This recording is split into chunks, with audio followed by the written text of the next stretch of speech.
going on, everybody? Good evening. Matt here. Welcome to Farm and Timber. Coming at you this evening. It's a little bit rainy, chilly. We're in the garage. Got a heater going. My wife got for Christmas a 8-frame 2-layer beehive, and we're going to see if we can go ahead and get that assembled this evening. Before that, let's get the intro out of the way.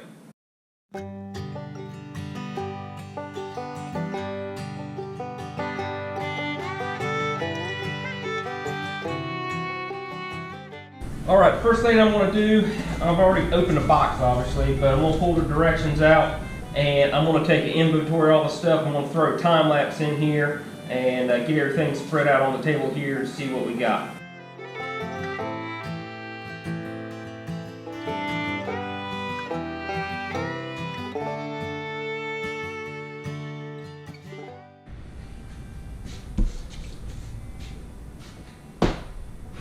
Alright, what we got here as far as the beehive is a bee castle. It came from Garden Supply and Cary, I believe, and it was a gift. I will go ahead and say that we had some transport damage right here. This piece was stapled in the bottom, and then it had some looks like some little finish nails holding this little galvanized cap in. Well, it's separated, so I'm going to have to fix it before I can go any further. So with that, let me get some stuff together and see if I can put it back together. Alright, well, I pushed everything back together. This top piece, or these pieces are just stapled together, and then this is a piece of flashing put on, folded down, put on top, and then just finish nailed to it. What's happened was with the top wood piece going to here, when they put these finish nails in, it went in a joint and it's separating each one, and it almost has to be like I got to redo the whole thing or put another piece of flashing on. The other thing we could do is take some like Gorilla Glue and adhese it together, or glue it together. But this is actually the top, so I don't want to do too much on the top or up here because it's going to shed water. So with that, we're going to leave that for another project later on and proceed on. Follow the directions. We're going to start by putting we're going to assemble the beehive box, and then move on to the frame foundation, and then we're going to stack the hive. So I guess it's just going to be pretty straightforward. We'll put a time lapse in and go from there and see if I can figure all this out.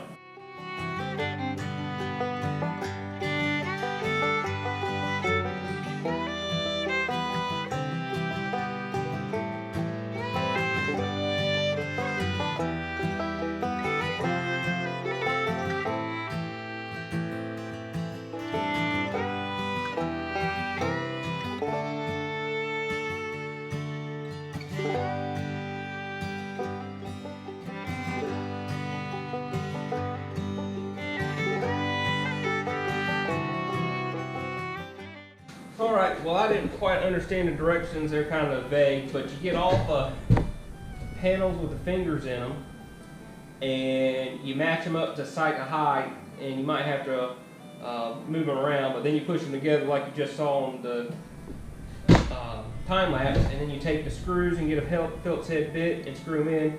I will say that as far as the cuts and everything on the wood, it's pretty good finish.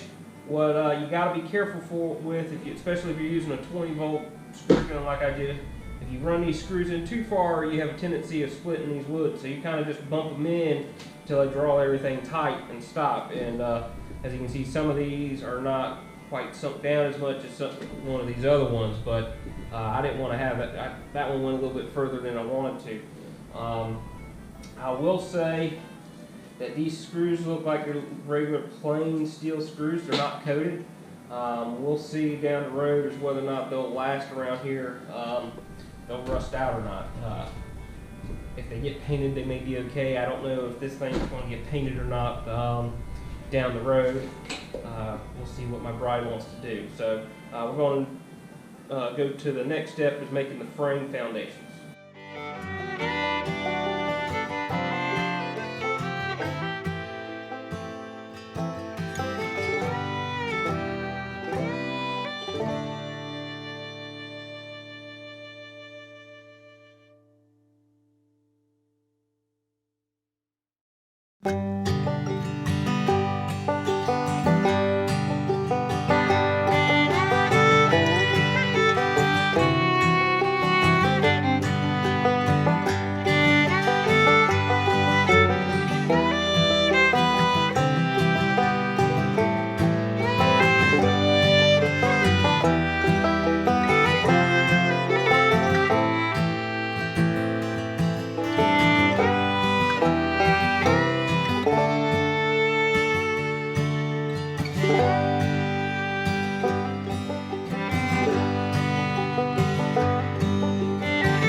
All right, we've done a couple of, yeah, as you saw me did a couple in a time lapse. Here's how they sit in there.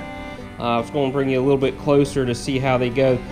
You also notice I started out, did the first one up here on the table, and this plastic table had too much bounce in it.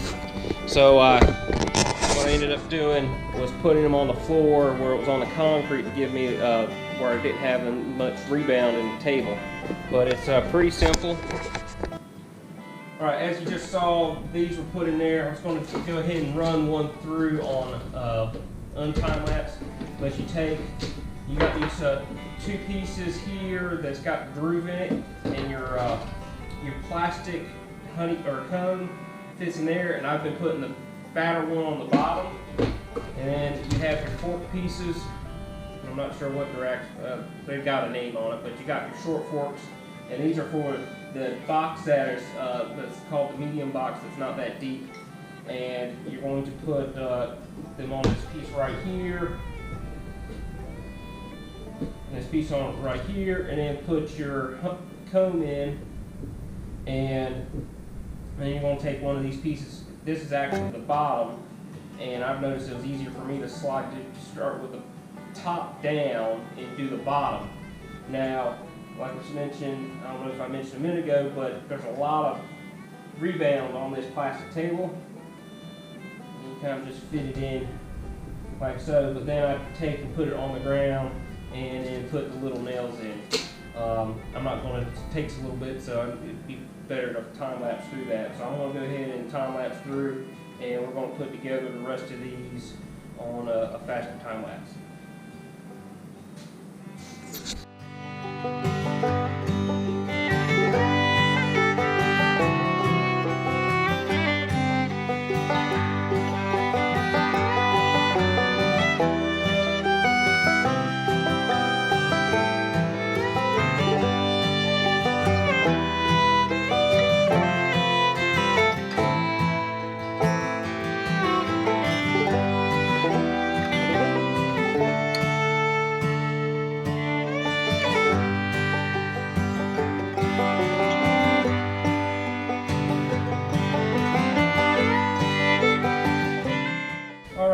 When I got started, I don't know if you saw that in the time lapse, but I got one cone frame that I can't do, and it's because this piece right here is split.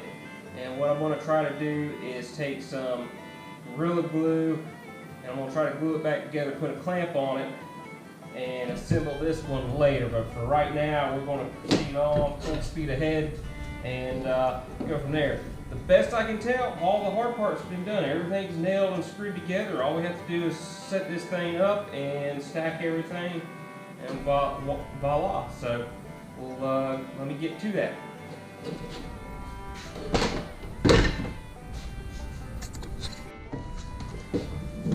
All right, so doing time lapse so I can talk to you. If I'm reading this right, you got your foundation piece, which is the piece with the hole in it. And you're going to put your deep frame or a deep box in on top of that, and it's going to stack in line. Then you're going to put your queen extruder on top of that.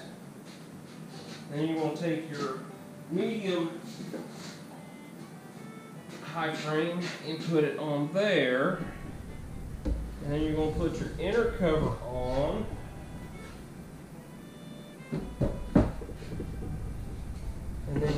cover. Now there's this piece here. I have yet to figure out what it goes to. So I wonder if it goes right there to kind of prop this guy up a little bit.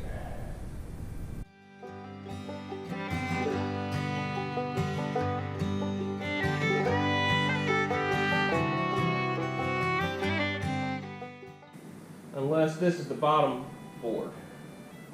Yeah, I think this goes on the very bottom because it's a little bit longer than it. And like I said, there's not a good picture of it. I'll tell you, I'm not impressed with these directions.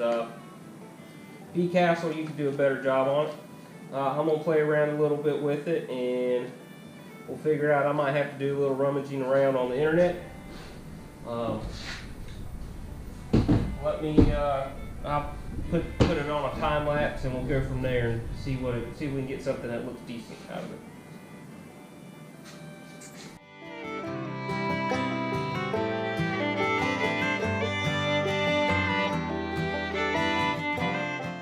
Like something. Like I said, I don't know exactly what this guy's to do other than maybe to prop the lid up a little bit to get a little bit of air in there when it's hot, but that's it, as far as I can tell. Just two little things, or I say two things, that would make this thing complete is this other frame and then fixing this lid. But as far as the install, that's it. I wish the directions were a little bit more, had a little bit more detail in them. There was a lot of touch and play. I did have to go through and stop and put it together once or twice and then back up. So, and then take it apart to be able to put on the video. And I'm apologizing, I'm making the table bounce. But with that, that is our Bee Castle beehive. We're going to get another hive coming. We got 2 colonies on the way. They should be here at the end of March. We'll get a video out on that, which means, hey, hit the bell notification, subscribe, like the channel so you can see when that video comes out. With that, hope you have a good night, and we'll see you later. Thank you.